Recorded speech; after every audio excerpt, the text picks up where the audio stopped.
एक ऐसा व्यक्ति जिसने अकेले अपने संघर्ष और विचारों से भारत की सामाजिक व्यवस्था को चुनौती दी। एक ऐसा नेता जिसने करोड़ों दलितों को शोषण से मुक्ति दिलाने का सपना देखा। और एक ऐसा क्षण जिसने भारत के इतिहास को हमेशा के लिए बदल दिया। ये कहानी है डॉक्टर भीमराव अंबेडकर की और उनके द्वारा बौद्ध धर्म अपनाने की। भीमराव अंबेडकर का जन्म एक ऐसी व्यवस्था में हुआ जहां जाति के आधार पर इंसानों का शोषण होता था। उन्हें स्कूल में पानी पीने तक के लिए भेदभाव झेलना पड़ा, लेकिन उन्होंने ठान लिया था कि इस अन्याय को समाप्त करना है। पढ़ाई के जरिए उन्होंने खुद को तैयार किया और देश की सबसे मजबूत आवाज बनकर उभरे। डॉक्टर अंबेडकर ने समझा कि समाज का उद्धार केवल धर्म के माध्यम से हो सकता है, लेकिन वह उस धर्म पर सवाल उठाते थे जिसमें समानता नहीं थी। हिंदू धर्म की वर्ण व्यवस्था उनके लिए शोषण और अन्याय का प्रतीक थी। वह कहते थे, मैं हिंदू के रूप में जन्मा, लेकिन हिंदू के रूप में मरूंगा नहीं। धर्म परिवर्तन का विचार एक रात का फैसला नहीं था।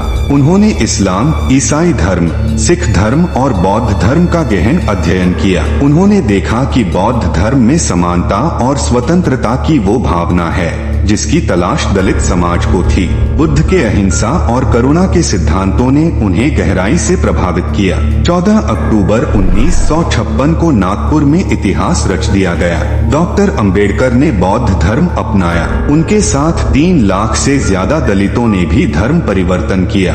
यह सिर्फ एक धर्म परिवर्तन नहीं था, यह गुलामी से आजादी का आंदोलन था। धर्म मनुष्य को ऊंचा उठाने के लिए है, उसे तोड़ने के लिए नहीं।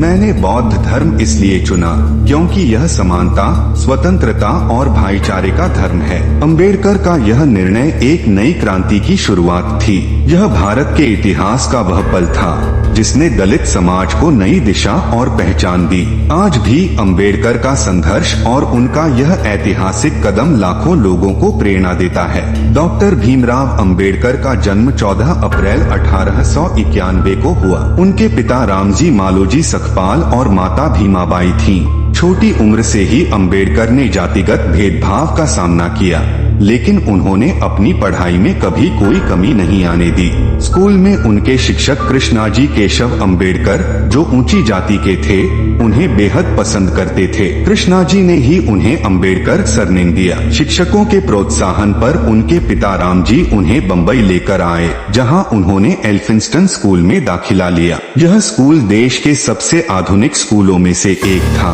लेकिन यहाँ भी अंबेडकर को अछूत कहकर अलग थलग किया जाता था। 17 साल की उम्र में उन्होंने मैट्रिक परीक्षा पास की और अपने समुदाय के पहले व्यक्ति बने जिन्होंने यह उपलब्धि हासिल की। इसी साल उनकी शादी रमाबाई से कर दी गई, जो उस समय आम बात थी। शादी के बाद भी अंबेडकर ने अपनी पढ़ाई जारी रखी और इंटरमीडिएट परीक्षा में डिस्टिंक्शन हासिल किया। आगे की पढ़ाई के लिए आर्थिक तंगी एक बाधा बनी, लेकिन बड़ौदा के महाराज ने उन्हें स्कॉलरशिप दी।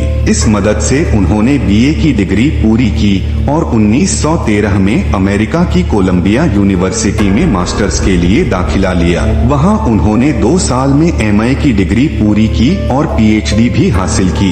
इसके बाद वे इंग्लैंड गए और लंदन स्कूल ऑफ इकोनॉमिक्स में दाखिला लिया। हालांकि स्कॉलरशिप खत्म होने के कारण उन्हें अपनी पढ़ाई अधूरी छोड़नी पड़ी और वे बड़ौदा लौट आए। बड़ौदा में उन्होंने सिविल ऑफिसर के रूप में काम शुरू किया। उन्होंने सोचा था कि इतने उच्च पद पर जातिगत भेदभाव खत्म हो जाएगा, लेकिन ऐसा नहीं हुआ।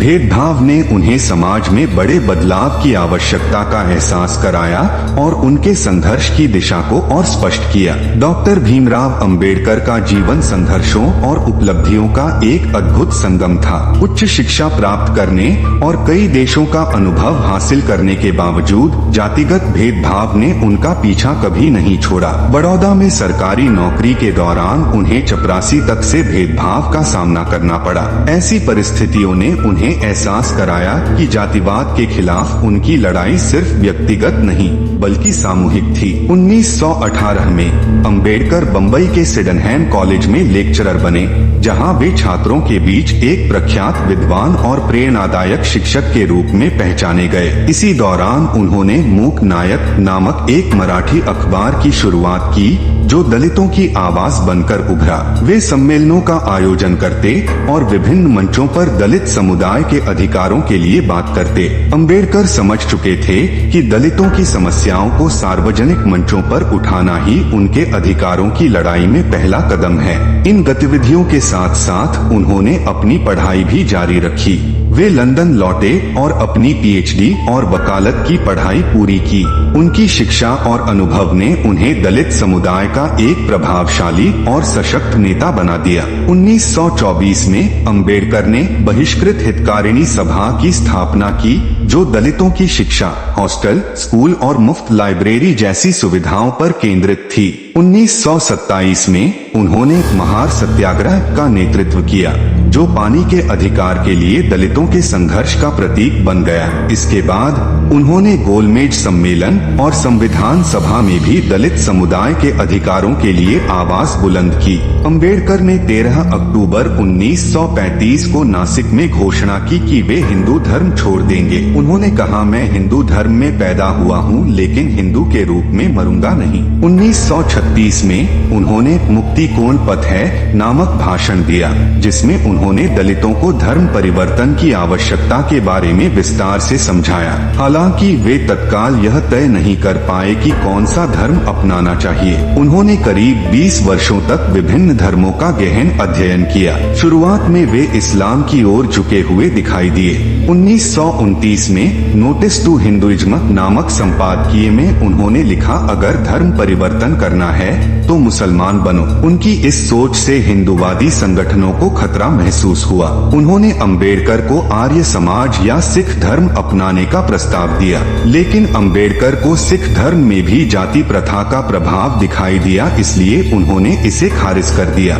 आखिरकार अंबेडकर ने बौद्ध धर्म को चुना। Buddha and the future of his religion नामक लेख में उन्होंने 4 प्रमुख धर्मों हिंदू, इस्लाम, ईसाई और बौद्ध धर्म की तुलना की। इस लेख में उन्होंने बौद्ध धर्म की उन विशेषताओं को रेखांकित किया जो समानता, स्वतंत्रता और करुणा के सिद्धांतों पर आधारित थीं। 14 अक्टूबर 1956 को अंबेडकर ने बौद्ध धर्म अपनाने का ऐतिहासिक निर्णय लिया। उनके साथ 3 लाख से अधिक दलितों ने भी धर्म परिवर्तन किया। यह घटना न केवल उनके जीवन का बल्कि भारत के इतिहास का भी एक अभूतपूर्व क्षण बन गई। डॉक्टर भीमराव अंबेडकर ने धर्म परिवर्तन के पीछे अपनी गहरी सोच और विचारों को साझा किया था। उन्होंने 4 प्रमुख धर्मों ईसाई धर्म, इस्लाम, हिंदू धर्म और बौद्ध धर्म के संस्थापकों और उनके उपदेशों का विश्लेषण किया। अंबेडकर ने यीशु, पैगंबर मोहम्मद और हिंदू अवतारों के बारे में बताया कि वे खुद को ईश्वर या ईश्वर के प्रतिनिधि मानते थे